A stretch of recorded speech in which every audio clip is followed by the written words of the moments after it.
Welcome to Book Club. I'm really into fun facts. Julie has an endless array of pop culture knowledge. Overall, I would say I liked it. Something about the way she writes is like really concrete and immediate. Who is this man? Why is he in this costume?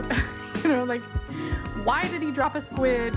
You teased some juicy deets about the creation of this book. This is, again, what Victoria finds interesting, not what is actually most important about these people. What stories are we going to tell ourselves about this year? Welcome to the party. Welcome, guys. Welcome to Book Club. With Julia and Victoria. We are two lifelong friends who read a book and talk about it each episode. This is a podcast where we explore new perspectives, and we use books as a tool for personal and community growth. This week, I'm so excited. We're talking about Watching the English by Kate Fox. And I don't know if I would say that there are spoilers in this one, but if you're a person who cares about knowing what's in the book before you read it, this is your official warning. If you haven't read this book, you're more than welcome to keep listening. I hope our conversation today will give you some overview highlights and kind of a send-off for Julia. This is her last episode recording in the US for a while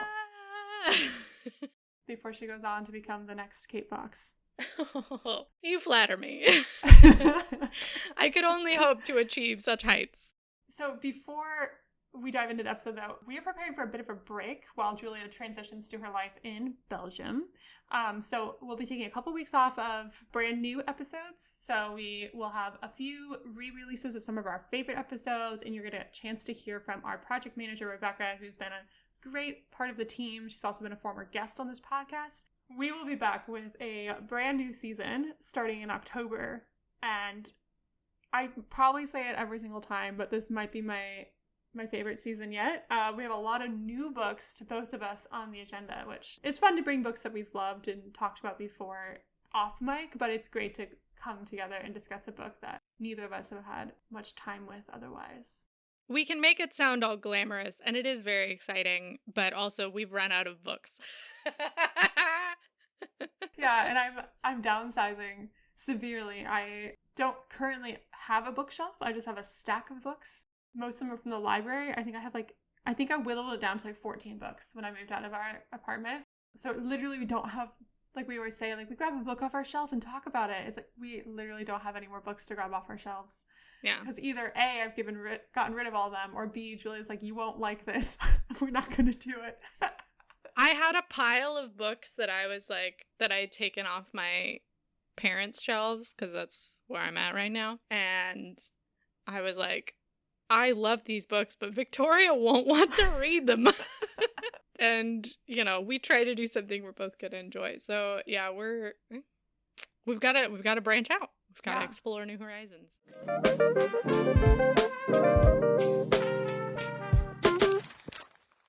Watching the English by Kate Fox. The subtitle, The Hidden Rules of English Behavior. I feel like my first experience with this book is a very bookish story. While I was studying abroad in England, I went on a little day trip outside of Cambridge to the town of Ely, which is so tiny. It has a giant cathedral, and that's about it. The river goes through there. So my friends and I, being very poor college students, we brought our own sandwiches from home and sat by the river and watched the ducks and just window shopped all day. Got a free tour of the cathedral, but we wandered into Topping and Company booksellers of Ely, and I think I looked on their website. They're one of many Topping and Company bookstores throughout the UK, but it's super English looking, and there's 2 levels. You go up this little wooden staircase, and the shopkeeper welcomed us to her store, and she's do you want some tea or coffee? And I was sure. So she literally made me a tray, and you can go onto their Google, if you Google them and look at their Google business, they've got pictures of other people who posted the same exact beautiful little blue and white china set. She made a fresh pot of coffee for me. So 1, I got free coffee, and 2, I sat on a little stool by a window and read the first 40 pages of this book. I didn't buy it. I just sat there reading and then was like, I can't afford this. I don't have room for it. But I did buy a souvenir for my mom. One, because I thought my mom would like it. And two, I was like, this shop just gave me free coffee and let me sit here for an hour reading their books. I probably can, spend a little money here. But when I came back from studying abroad, I put this book on my Christmas list because I really enjoyed browsing it at the bookstore, and my parents bought it for me. And I'm actually really glad I got it from then, because I was able to purchase the American edition, which has just a few extra notes in the beginning. I also find it really fascinating which words they didn't change into the American printing, because it is very much in an English voice, but it uses American spellings. So yeah, I think I made like a dent in the book, but I never actually read the full thing until preparing for this episode. And even then, I think I'm like 40 pages from the end, because it is a 560-page book. It's hefty. It's big. Yeah. I read this book like the summer and fall after leaving England. My mom has a copy, and I cannot for the life of me remember when or how or why she bought this book, but she does. And so my main memory of it is sort of two things. One, it's taking pictures of passages and sending it to my English friends and us just, having a good laugh, especially the weather chapter, just crying, laughing, because we're like, oh my God, this is so true. And I think her self-deprecating humor, which we'll get into, is like very, it plays right into English people's hearts and hands. Like they're just like, yes, this is perfect. And so it was a really great way, because I was feeling kind of homesick. I just lived there for a year, and all of a sudden I was like back in a gross place that I didn't want to be, and so it helped with that.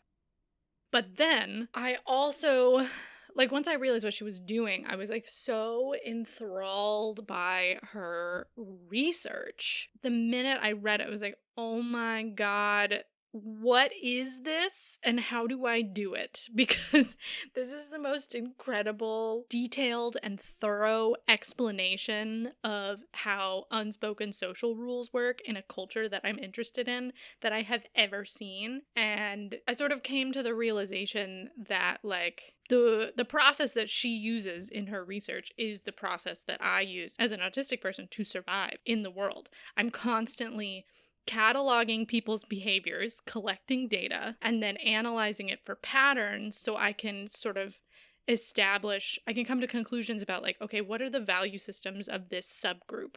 And by subgroup, I mean, like, a collection of friends who, like, go drinking together. It's a subculture, right? Why were those rules in place? What do they mean? What do they do? And so that I can apply them to varying situations. Like, I'm constantly doing this. And someone, like, gave me the guidebook on it, essentially. And I was like, oh, tell me more. I want to dedicate my entire life to this. It was like a huge light bulb moment. It was incredible. So the version that we are discussing today of Watching the English is the US printing of the 10-year edition. So the initial book was published in 2004, and the 2014 reprint included over 100 new revisions and footnotes and additions. And in the book, she even talks about, like, in the 2004 version, I said this, but now we have data about this. Or a lot of people wrote in or reached out to me and explained they also experienced this in this way. So it's an updated, expanded version. And then we particularly have the American printing of it. In the introduction of the book, of the 2014 edition, she mentions that an anthropology professor had told her that almost 50% of the applicants to their social anthropology graduate program had cited Kate Fox as an inspiration for going to grad school, which I laughed very hard at and underlined and said, LOL, that's Julia. Yeah. Because Julia, you're going to go study social anthropology. So explain to us a little bit, what is social anthropology? And for the American listeners, how does this differ from our idea of anthropology or our use of the term? Yeah. Yeah. So anthropology is pretty specifically, like, about dead people.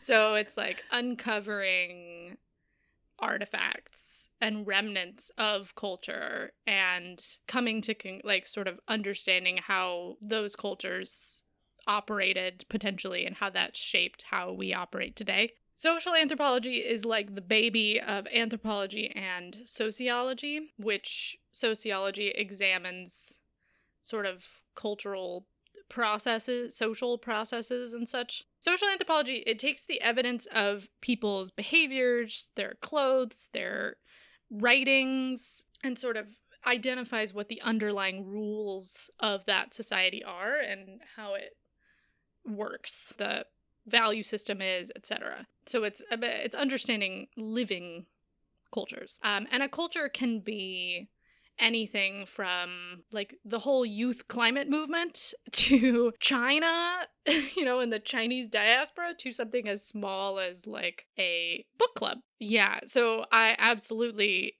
discovered that social anthropology exists and that I wanted to do it by reading this book and just Googling social anthropology programs.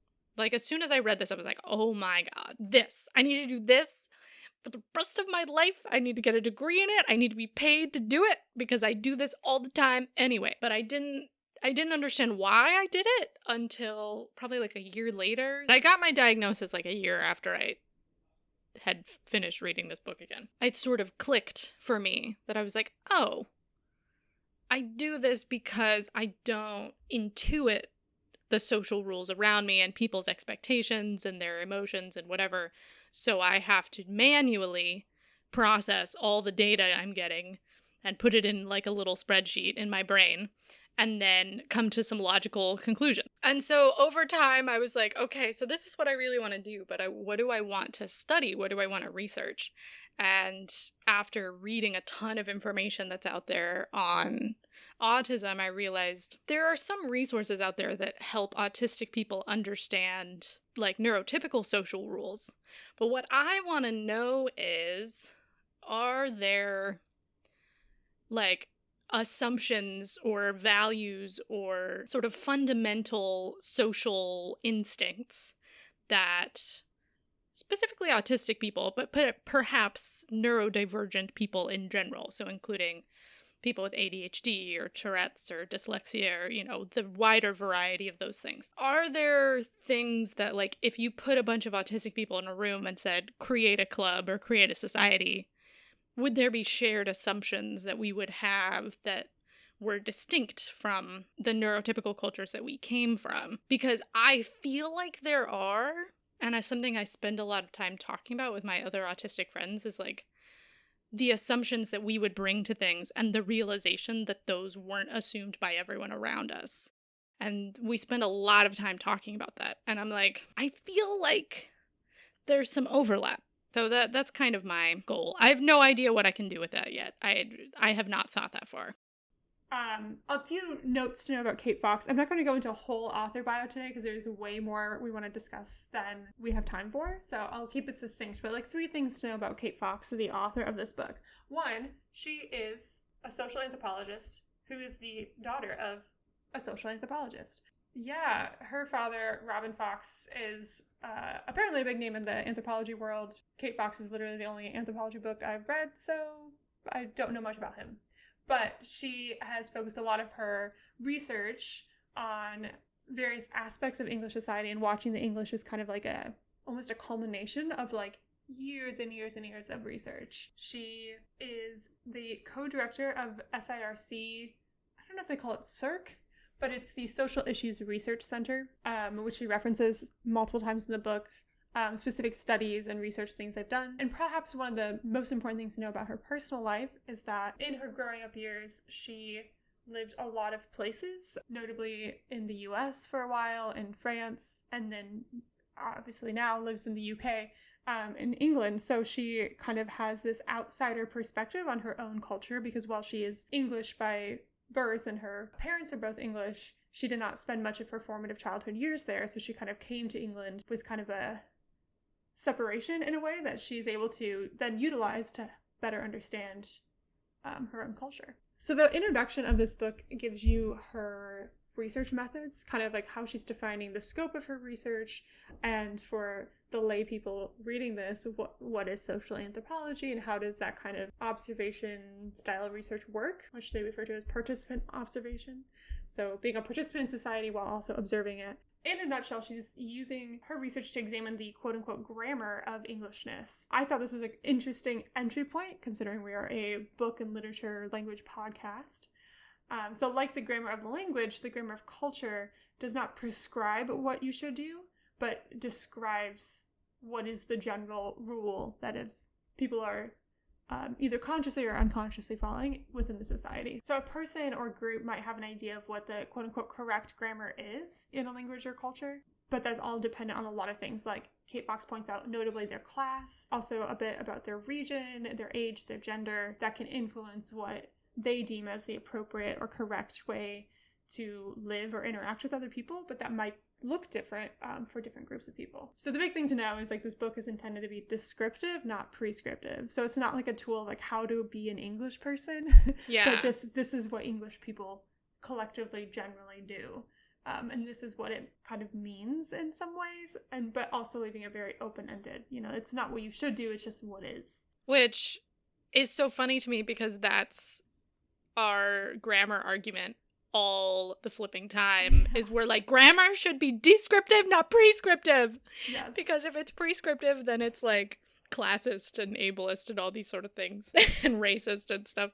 And like, that's so funny that like, I didn't make that connection until you wrote that out. I'm like, that's literally what we say. Yeah. About grammar.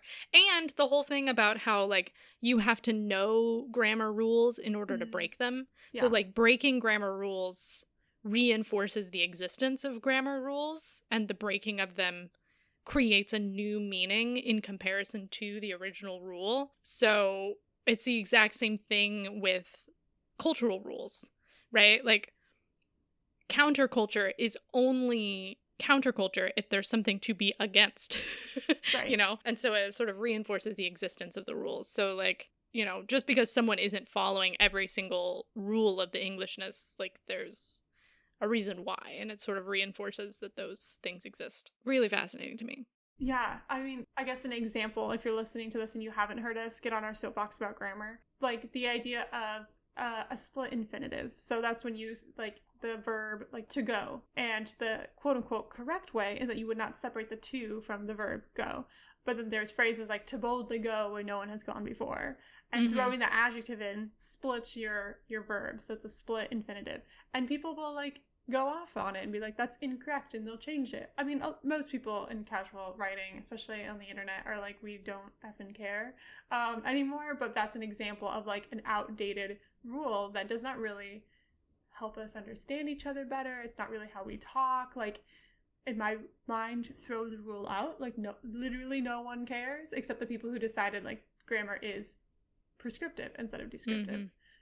If you describe how we speak, we will say things like to boldly go, and people who are fluent in English, even people who are semi-fluent in English, can understand what you mean because communication is still happening. So in the same way, like these cultural rules aren't like, if you are going to be English, you have to have XYZ. It's like, no, you don't have to, but people in England who are English tend to communicate, live, operate this way.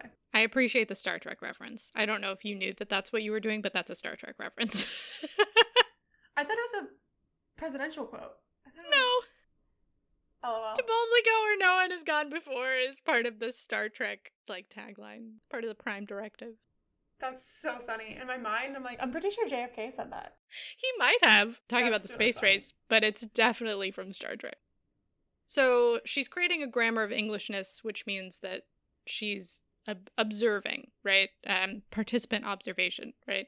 So the way that she sort of compiles all her evidence, she reads quite a bit and references those. She conducts a lot of surveys, but she also like immerses herself in the culture she's studying.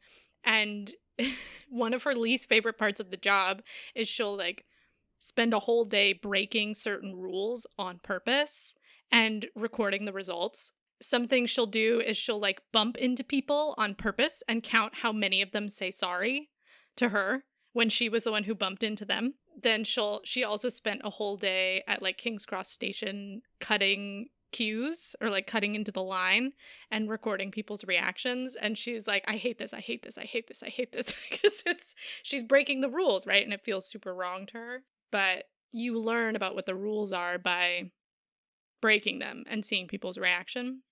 Because if it's not a rule, people won't notice. So, yeah, I particularly enjoyed her explaining that part of the process. And then once she's, spent years collecting all this data, then she sort of analyzes the results and sort of synthesizes it into kind of the central tenets of Englishness. And also a big part of this book, I think part of why this book is so popular and why it seems like one of the main purposes of her book is to actually make her scientific process accessible.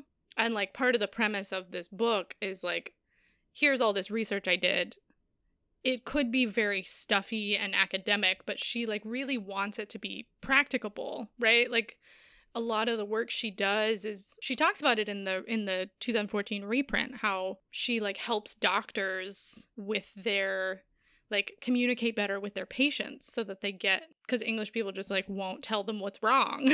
So she like helps them get information that's going to be helpful, or like helping different parts of the population who might need help understanding the people that they're working with. So she wants this book to be helpful for like immigrants or tourists or people who are moving maybe between, who are from one class and they're interacting with a lot of people from another class of society, and they're like, what are these rules? And I really appreciate that, because like she's doing a super scientific process, but the way that she writes is very, very accessible. She's using terminology that we can understand, and if she uses fancy terminology, she explains it and demonstrates it, and she makes the book very, very comical. It's so funny. It's so funny. It's so funny. Like, she's really self-deprecating, which is kind of a demonstration of what she discovers about English humor, which is so funny. Like on page 328, she says, "Our response to insecurities about our national identity is to make lists about it." Which is sort of critiquing herself in a way. And also page 248, the reactions of the curers indicate that such behavior is severely frowned upon. You can tell by the severe frowns. I love that one. I believe that's when she was describing queue jumping and all the rules of queuing, or in America, lining up. Yeah. They have a word for it. It's absurd. They love it so much. Yeah, it feels almost meta in a way. It's like she's talking about the use of humor in English culture by using humor in her research. And since she talks about her own participation in this research, she has plenty of instances that she's able to use like self-deprecating humor about herself, and like, I don't know exactly how she phrased it, but basically backwards boasting, like complaining about something in order to boast about it, because straightforward boasting is completely frowned upon. And like when she starts making jokes because it's an uncomfortable subject, like she makes a ton of jokes about English people making jokes about sex because all of it is uncomfortable. Yeah, so it really, I think it demonstrates her research really well and adds a level of depth to it, and presents the research in a way that like makes it enjoyable, and so you really feel like you've learned something. It's like, what other anthropologists do you know of that people have been like snatching a book off the shelves? Like, just gotta read this. Almost no one.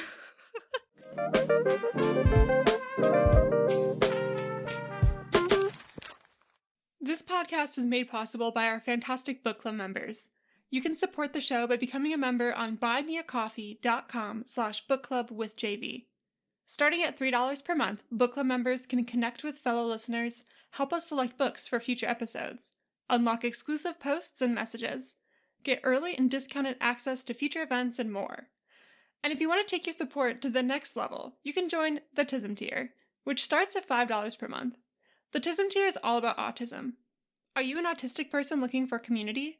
A possible neurodiverse person looking for resources? Or an ally hoping to learn more from an actually autistic person? Members of this tier get free access to Julia's autism-related articles on Medium. The best part of any book club, besides the books, is the community. So join us in our growing community of book nerds by becoming a member of the book club today. Follow the link in our show notes or go to buymeacoffee.com/bookclubwithjv to join the party. That's buymeacoffee.com/bookclubwithjv. We'll see you there.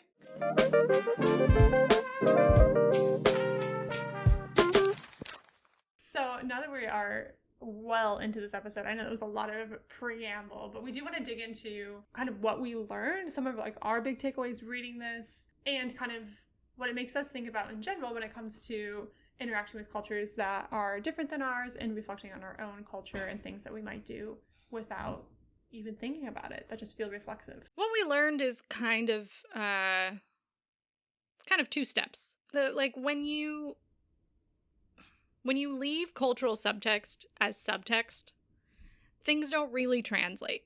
And so we've got some examples of things that like we just didn't realize about English culture until we got there, and we're like, oh, you didn't mean what the text said. There was subtext there that we didn't understand, that didn't translate across the pond, right? And so there can be comical misinterpretations, or like it can cause real harm in certain situations.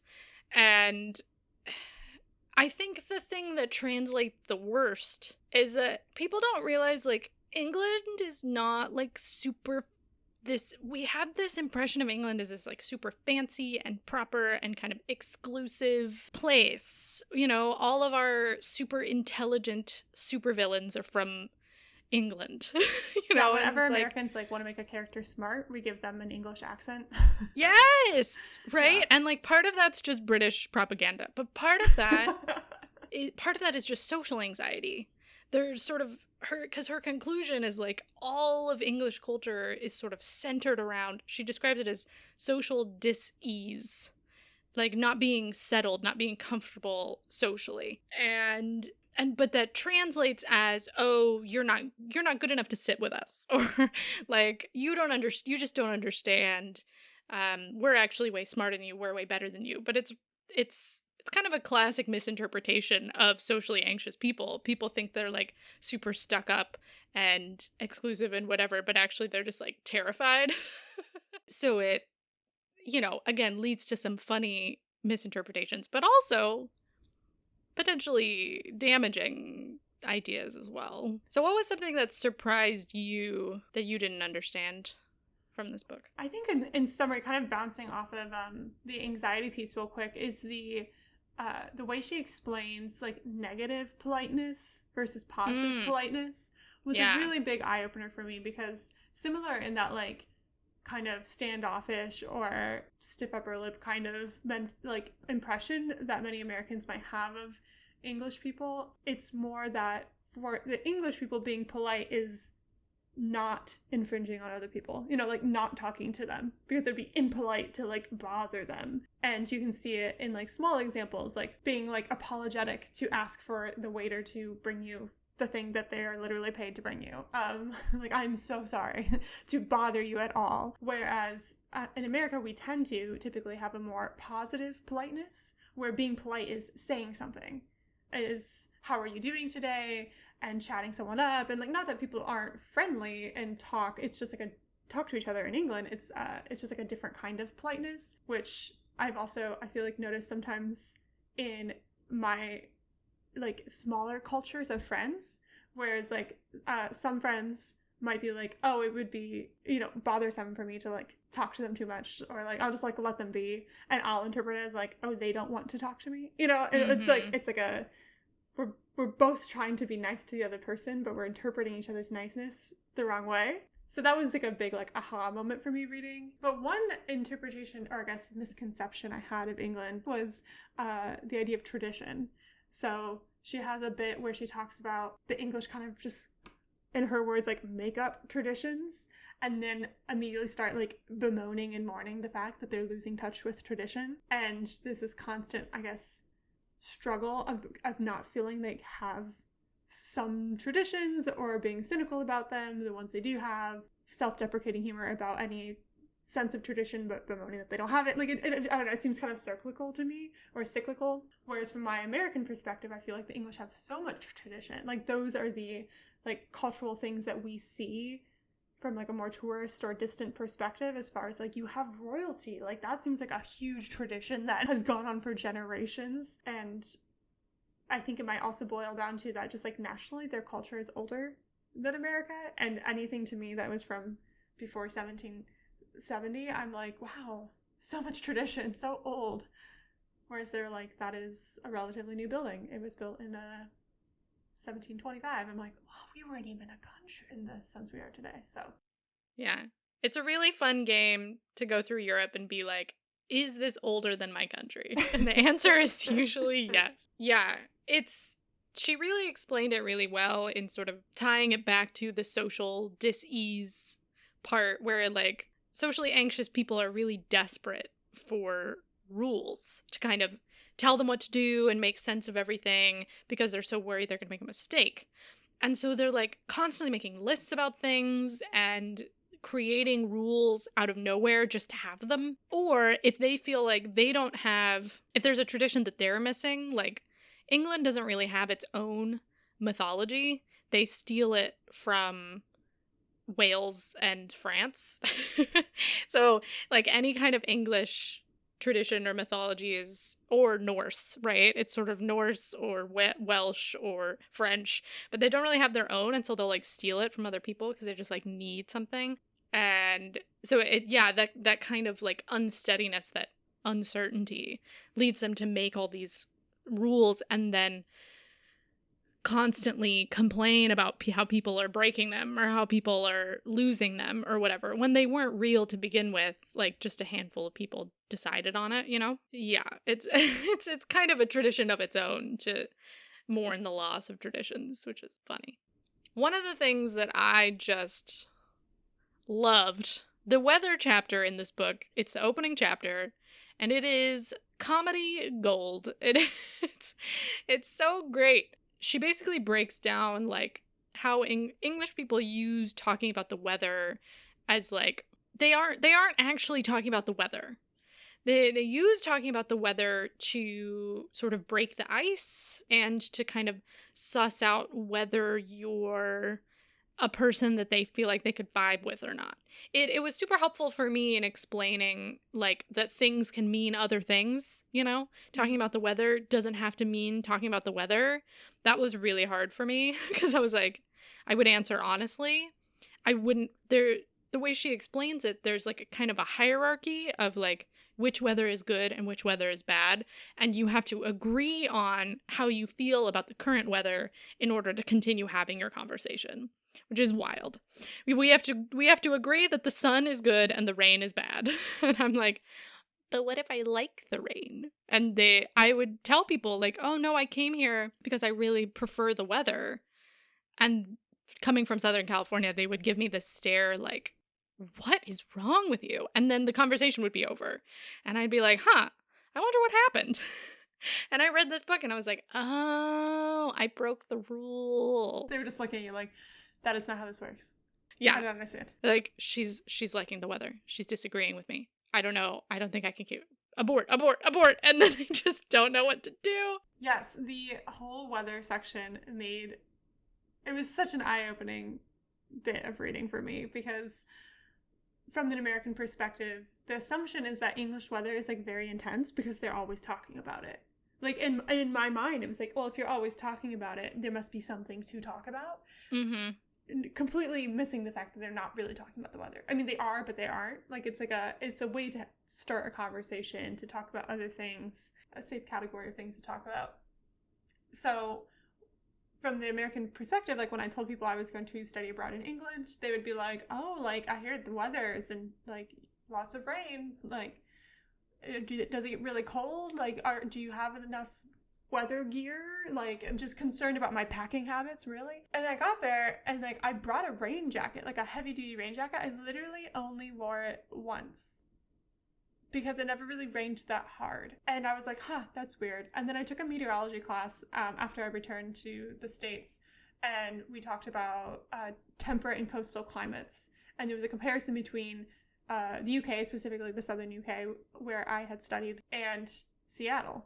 And I was like, oh, you're right. It's an island. Like they have like the way weather works. If you're close to water, it's pretty consistent, you know, like year round. You don't have as much temperature fluctuation as you do inland, like we do in the center of the US, where we have crazy hot summers and crazy cold winters. And it just like they're not talking about the weather. This isn't about the weather. The Americans, we have completely misunderstood this. We have projected all these ideas about English weather systems when really they're just like, no, we are uncomfortable talking about other things, so we will talk about the weather to form social bonds. Yeah, and then you get, like, English people move to a part of the States where the weather is actually bad, and they're like, what is this? And people are like, Britt, you're from the UK. Like, the weather is so bad there. You should be able to deal with it. And they're like, no, it's not like this. You can, when it rains in England, you can walk outside without an umbrella most of the time. Because it's like, there's just kind of water in the air, and sometimes it falls a bit more than normal. Like, it's a kind of sprinkle or a mist at most, right? And sometimes during the winter it gets worse and it falls a little heavier. But, like, the water droplets in Chicago will, like, break things, you know? They're like little marbles, you know what I mean? They're like kukunk, kukunk, and they're very loud and terrifying, right? Very different experience of rain. And, like, the winds, too, in Chicago, or, like, in the South, like, a summer rainstorm and, like, a hurricane, you know what I mean? They, like, throw things around. You don't get that in England. It's actually quite mild, you know? So, like, yes, it's quite gloomy, but it, you know, nothing that extreme. Yeah, just a very classic misunderstanding. I guess maybe, should we read a little bit of an example? I guess we kind of just briefly, like, if someone hasn't read this. Okay, so, like, in summary, this is what she explains. My research has convinced me that both Bryson and Paxman, two other researchers, are missing the point, which is that our conversations about the weather are not really about the weather at all. English weather speak is a form of code evolved to help us overcome our social inhibitions and actually talk to each other. Everyone knows, for example, that, nice day, isn't it? Ooh, isn't it cold? Still raining, eh? And other variations on the theme are not requests for meteorological data. They are ritual greetings, conversation starters, or default, quote, fillers. In other words, English weather speak is a form of, quote, grooming talk, the human equivalent of what is known as social grooming among our primate cousins, where they spend hours grooming each other's fur, even when they are perfectly clean, as a means of social bonding. So, again, weather speak in England is not necessarily at all about actual meteorological data to share with each other, but a form of building social bonds with other people. And she includes, like, a whole list of, like, places and reasons why you would even start talking about the weather, which are extensive. Extensive. It's applicable in all situations. So those are a couple things that, I guess, clarified things for us. But one part I thought was interesting, to continue with the whole cultural dis-ease, is that Kate Fox makes a specific comparison specifically to autism, even kind of going as far as to allude that, like, English culture has, like, autistic traits to it. And I was curious, like, what your thoughts were on this, especially because I knew you, like, really resonated with a lot of the kind of elements of English culture that might seem to have a bit of an overlap to typical autistic traits. Yeah, it's funny because I didn't pick up on the autism reference the first time. That wasn't something that stuck with me. But what stuck with me was how, like, because her conclusion is essentially that all of English culture is founded on and stems from some degree of social anxiety. And it sort of clicked for me that I was like, oh, that's why I feel so comfortable there. That's why all the rules feel really intuitive to me. And, like, what you were talking about with that sense of positive versus negative politeness, like, I have always felt so out of place in America because what I think is polite is to leave people the hell alone. She then just, when she was describing that, I was like, oh my gosh, this is me. And I felt so much more comfortable in public when I was there because I knew no one would just start talking to me unless they were a tourist, in which case I would be super proud of myself if I could tell them where the train was. But I just felt so much safer. And, like, getting on a train, you know, no one's gonna start talking to you. It's gonna be completely silent. Everyone's gonna be hiding behind their books, you know, like, it was just very, very intuitive.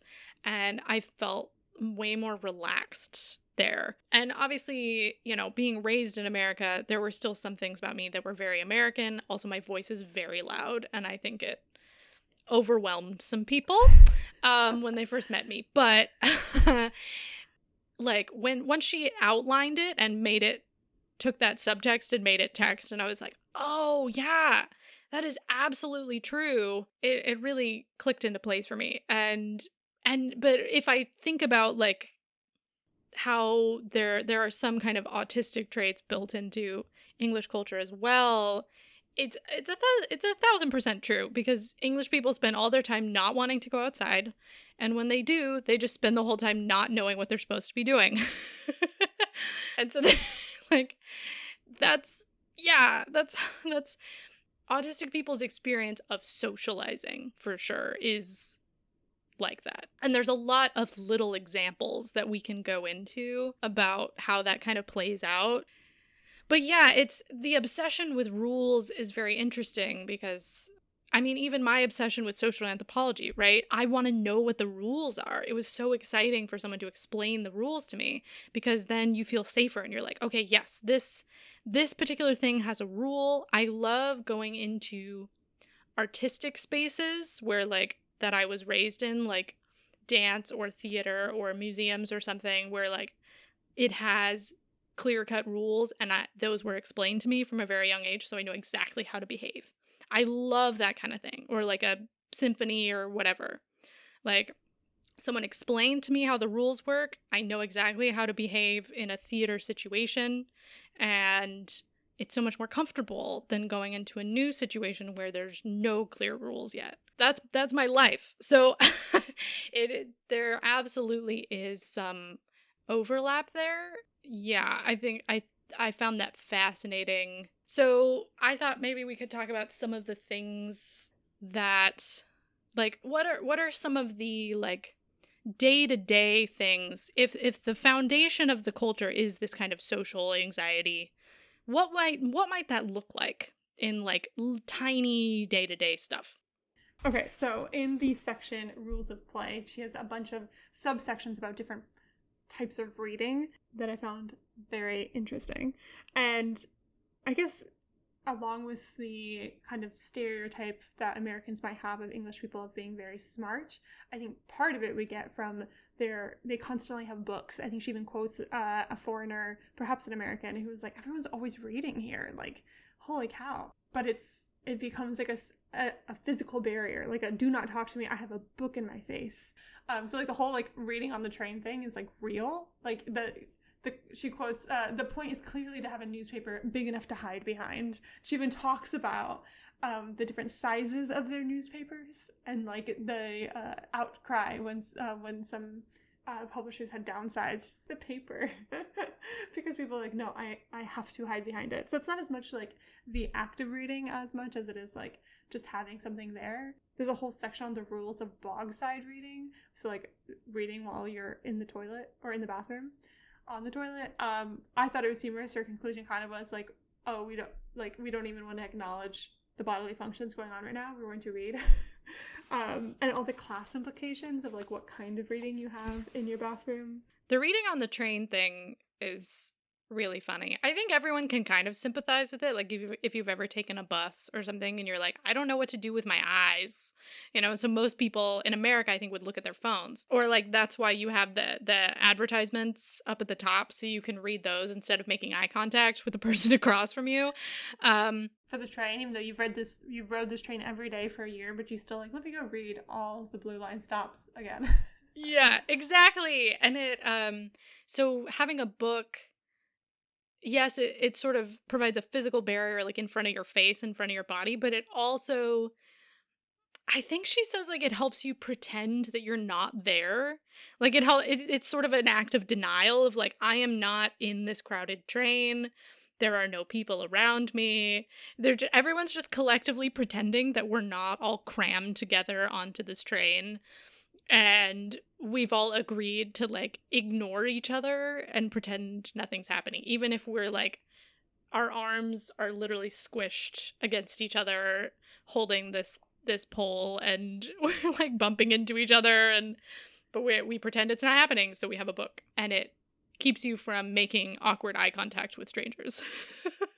Yeah, a lot of the stuff about newspapers, specifically around commuting as well. She had some other sections about like train etiquette in general or bus etiquette. I understand, so like there's elements she pulls out as specifically English or ties to these larger like social dis-ease themes, but some that I felt were like perhaps also, you know, tropes that I've experienced traveling other places. And like same thing in Chicago, like you commute every day, and my friends and I have joked about not making friends with your commuting buddy, like that person you see every single day, because then you have to talk to them. Yeah, then you're like obligated. And I think it's a little more extreme in in Kate Fox's research, where people will literally like it'll be a year of every single day seeing the same person before you might even do a head nod, like to acknowledge their existence. Because it's kind of like if you give a mouse a cookie, like, well, if you acknowledge their existence, you're gonna have to talk to them. If you talk to them once, you're gonna have to talk to them every day. If you talk to them every day, you're gonna start a friendship. And if you start a friendship, like, what if they're annoying? Then you have to like put up with them all the time. So I resonated, but I also found it like humorous to the extent at which English people will go to avoid having to recognize where they're at, and how like our impression of a very literary culture, while they are fans of words and so much language and writing and books have come out of England, it's interesting to see some of the cultural implications around their obsession with reading. They're not necessarily as well read as it appears. Yeah. You wanted to talk about pets. Okay, so I have been living with my new roommate's cat now for a couple weeks, and so I particularly liked the pet section.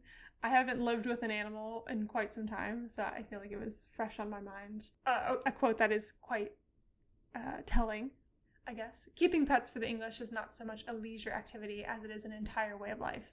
An Englishman's home may be his castle, but his dog is the real king. I guess in England, I didn't really, since I was a student and I mainly interacted with other students, I didn't interact with pet owners. So this section was particularly interesting as well, since I didn't have any insight into this part of English culture. Kate Fox kind of explains how this is the pets can be this way that they can break all these social rules. So they can be super obsessed with their animal. They can give, like, their animal can run wild. They're just like, oh, how cute. You know, like, oh, you know, what are you gonna do? You know, like, there's, like, so many less rules around pets, and, like... Your pets can make social connections, like, start conversations for you where you wouldn't necessarily. You can use the pet as a way to, like, have a conversation with someone else who's in the room, but you're saying it through the pet. Like, that whole, like, oh, Mummy's really angry, isn't she? That felt like a very, like, it's kind of a classic autism thing that we like animals more than people. Because animals are just I find reading animal body language easier to read than human. They're just much more consistent. And also you don't have to rely on language.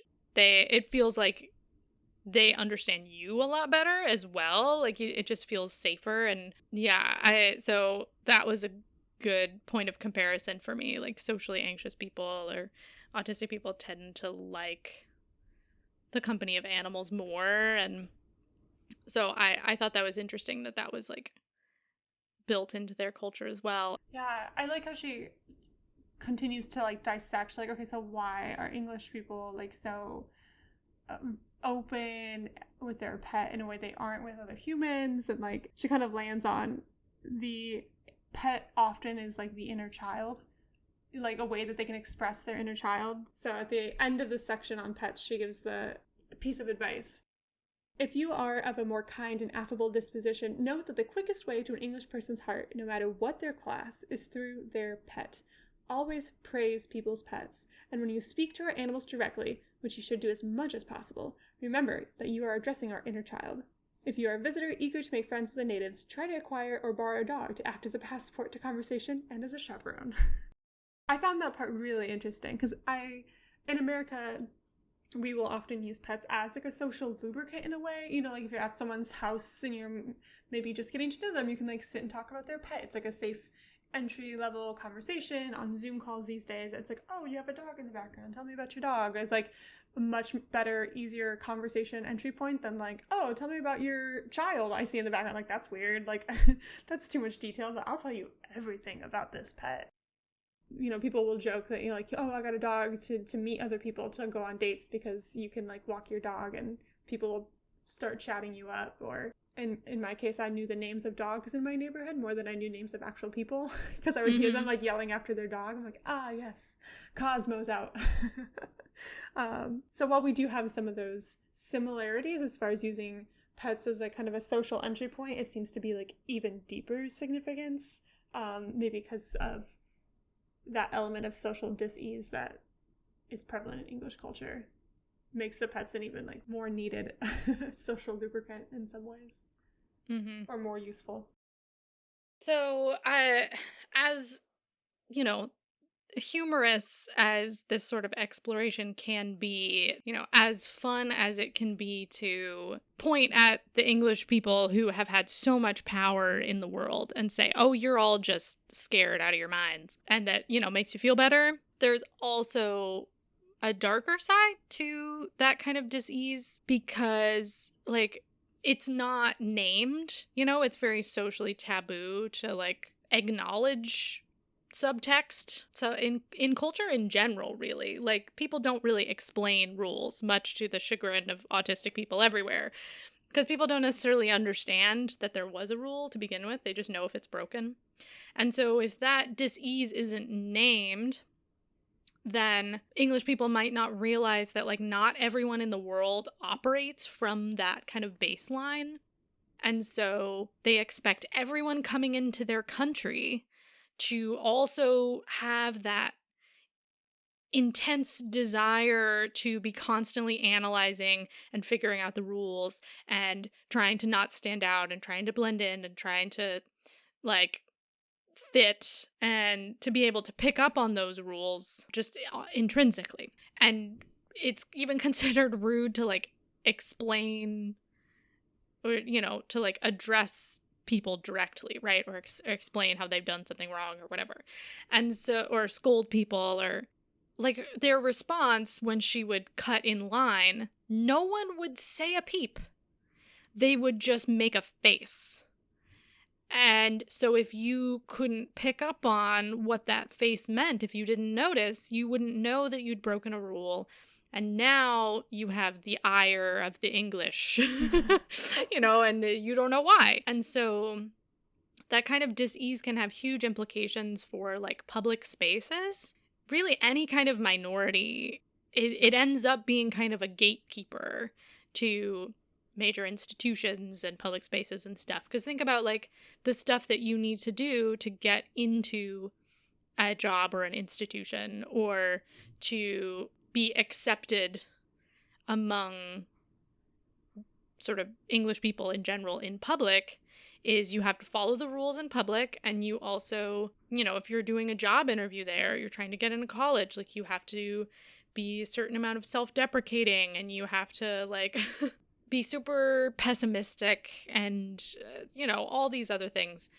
And if you don't, then no one's going to tell you what you did wrong, but you just won't be allowed in. And you won't make friends and whatever, right? And so that's like a huge issue when England colonized all these places and then refuses to explain how things work when people from those colonized places come to their country, and then get mad at them for not following the rules. And it's like, well, you didn't tell them the rules.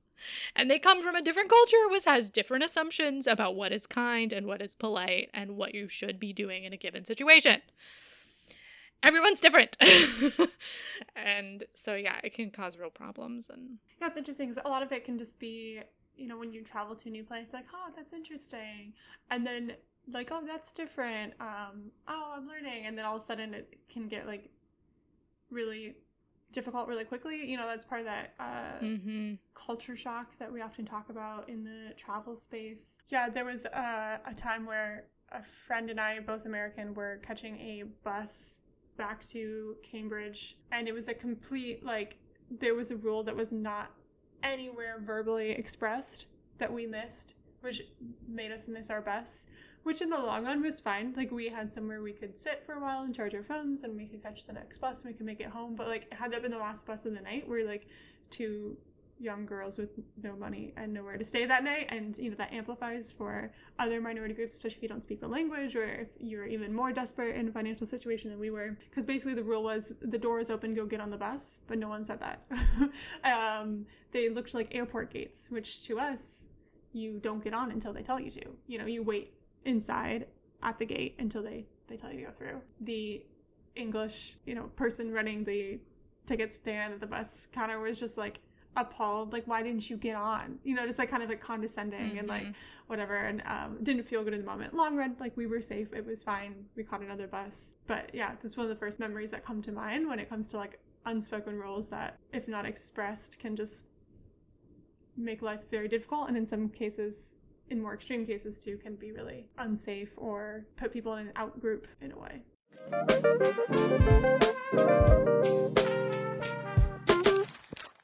So ultimately, this book made us think a lot about subtext in cultures, how specifically social dis-ease is kind of a central tenet to Englishness. Again, this book is 560 plus pages long, and so there's so many topics that Kate Fox covers in not excruciating detail, because it's quite humorous, but like intense detail, down to she counted how many peas you can balance on the back of a fork if you're eating it. Eating peas in the upper class British style or English style. So there's tons more that we didn't even get to. But for people who have enjoyed reading this, what would you recommend they check out next? Yeah, something we've covered on the podcast, Quiet by Susan Cain. She's not an anthropologist, but it is sort of a look at a sort of subgroup of people. It's a look at introverts in an extroverted culture, so kind of a subculture that is very interesting. And then 2 Netflix docuseries that sort of look at different cultures around the world. One through food, Ugly Delicious on Netflix, which I'm sure we've recommended a million times. That's very, very good. And then Home Game looks at different cultures through their sports, you know, like sports that only exist in this one country. A lot of them are pretty extreme. They're intense. So yeah, that's what I would recommend. Kate Fox has a lot about gender differences in English culture that we did not even touch on here. But it made me think of Daniel Sloss. He's a comedian, and his special X has a lot of content about male friendship. Daniel Sloss is Scottish, not English, but there's many parallels between what he talks about in his special and many of Fox's descriptions of male friendship rules. And the comedy in Daniel Sloss is his attempt to break the social rules. So you kind of get like an example of how like breaking, like the comedy behind breaking the rule or the embarrassment behind breaking the rule is because there is a rule to begin with. He's like crossing the line. Another book I would recommend, especially if you're interested in how this cultural differences play out in the workplace, is The Culture Map by Erin Meyer. This was like a huge eye-opening book for me to read, especially as I started. My first job out of college was in an international nonprofit setting, and it talks about how there's different perspectives and ways that we build trust in different cultures. And so if you work with people who are from different cultures, it's helpful to understand like their way of trying to establish trust in a business setting might look really different than what you would expect in your own culture. 2 YouTube channels that I particularly enjoy. Native Lang. It's more of a language-focused YouTube channel, but he does have some really great videos just about little nuances of language. And so you can check out some of his videos specifically on English and some of the like Gaelic and other languages in the UK. It's kind of comparison points, and he kind of gets into the culture behind them, culture and history behind different nuances of language. And finally, Lost in the Pond is a YouTube channel. It's fun. It's just a bunch of, they kind of almost clickbaity titles, but they're just like really great. It's a British man who I believe he lives in Chicago, but he's been living in America for quite a while. We made it.